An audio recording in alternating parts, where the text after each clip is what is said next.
I'm Justice with Rally Trailer Manufacturing, and today we're going to show you how to operate our gas hydraulic single place trailer. By first, you will start your engine. Our controls for this trailer are located on the passenger rear side of the trailer. Instructions are conveniently located above each lever. This is for your arbor lift, your arm control, and your payoff assist forward and reverse. Your speed control for your wheel and tire are right here.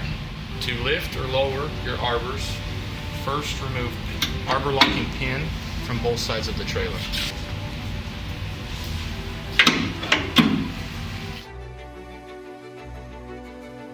To remove the bar, release the pin and slide up. This will be on both sides of the arbors.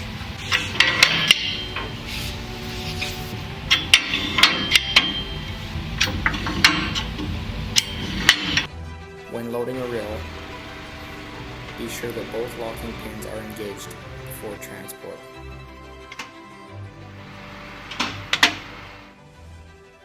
One of the unique features about our gas hydraulic trailers is the ability to move the payoff assist left or right. To adjust, loosen both locking bolts and slide into desired position. Once in desired position, lock bolts back in.